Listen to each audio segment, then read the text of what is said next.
Macklem almost sounds like a made-up name. Tiff Macklem. No, that is the name of the head of the Bank of Canada. And what is the Bank of Canada? Well, their number one job, I suppose, is to set interest rates low enough it encourages people to borrow, to expand their businesses, to buy homes. That motivates people to stop renting and start owning. But if the economy gets too fast, too hot, then the Bank of Canada can increase interest rates, cooling off the economy. That's another way of saying making things too expensive, making home ownership too expensive, making business expansion too expensive, making people less employed. It's a brutal business. Here's what Tiff Macklem said shortly after the pandemic struck. Take a look. Interest rates are very low, and they're going to be there for a long time. We recognize that Canadian businesses are facing an unusual amount of uncertainty. And so we have been unusually clear about the future path for interest rates.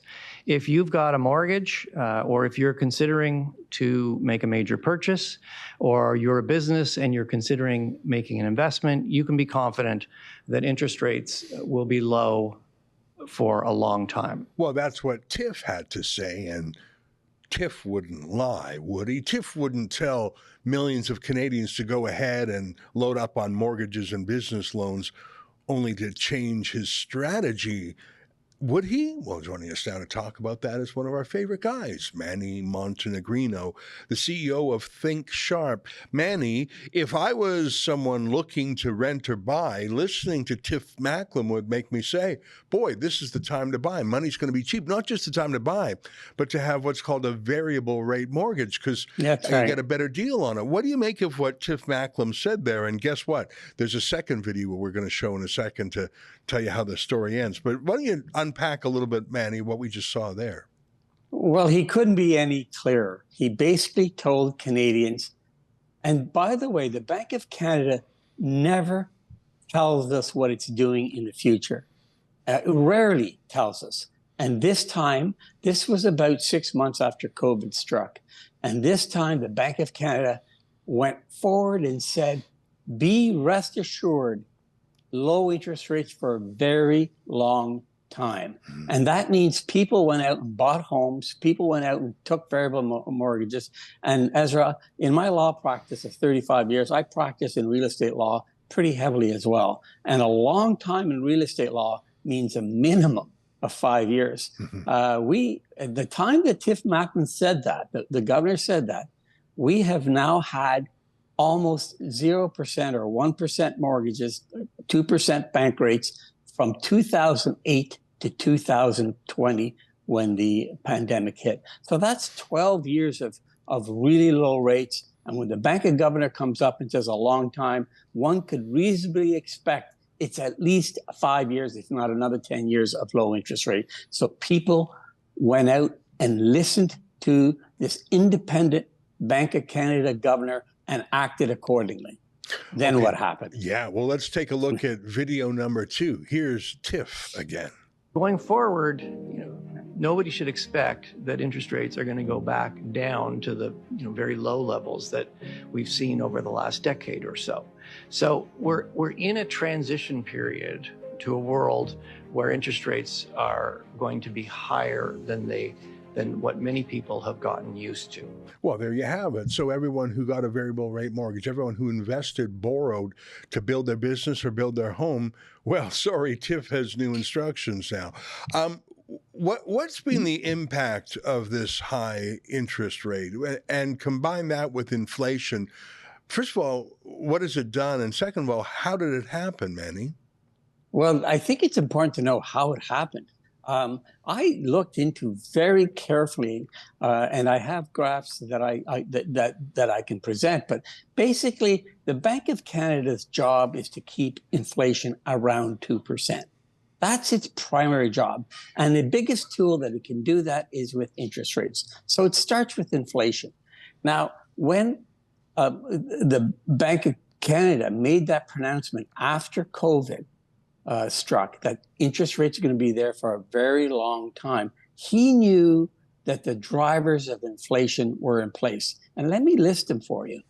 The biggest driver of inflation is government spending. Mm-hmm. Now, at the beginning of COVID, the government of Canada spent about $500 billion in CERB and other payments to keep people at home. $500 billion, Ezra.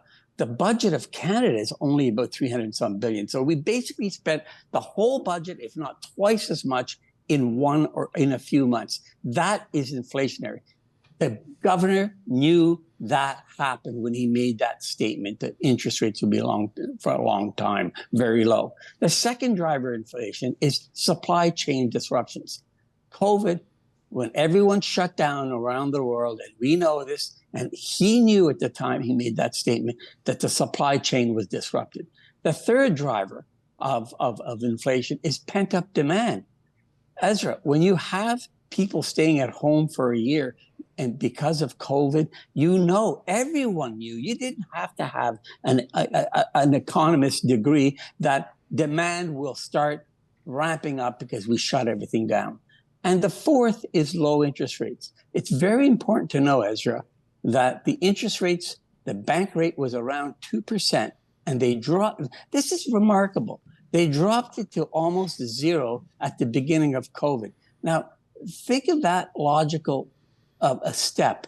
You actually shut down the economy on purpose, yet you lower interest rates to stimulate the economy. It doesn't make sense. Yeah. They shouldn't have done the lowering in the first place, because we faced a lowered economy because we chose to shut down everything. Right. Everything was temporary. And my point, Ezra, is if your goal is to keep inflation at 2%, you knew that inflation was going to breach the 2% very quickly because of those four factors. Interest rates would slightly go back up. That's inflationary. The pent-up demand, people start buying whatever they didn't buy for a whole year. And the government spending of $500 billion flowing through everywhere, that's going to... So he knew. So I don't understand how the Bank of Canada's job is to keep it at 2%. And he knew that inflation was going to breach 2% within months after the first year of COVID, yet he made that statement that he's going to keep interest rates low for a very long time. Well, you sent over a graph, and we'll put it up on the screen here. It's a pretty simple graph, but I think there's a powerful message to it. When the last election was afoot in late 2021, interest rates were still manageable. Tiff did his job to help get Justin Trudeau reelected. But as soon as Trudeau was reelected, Tiff let go. And that's when interest rates and inflation truly went nuts, didn't they? Well, that's a very important point. In fact, Ezra, once again, the Bank of Canada's job is to keep inflation at 2%. We see four factors that were going to just pop inflation past 2%. And it actually happened. Ezra, it happened around February 2021. There was the first breach. The Bank of Canada could have easily at least brought interest rates back up to before where they were COVID, because we breached the 2%. He didn't.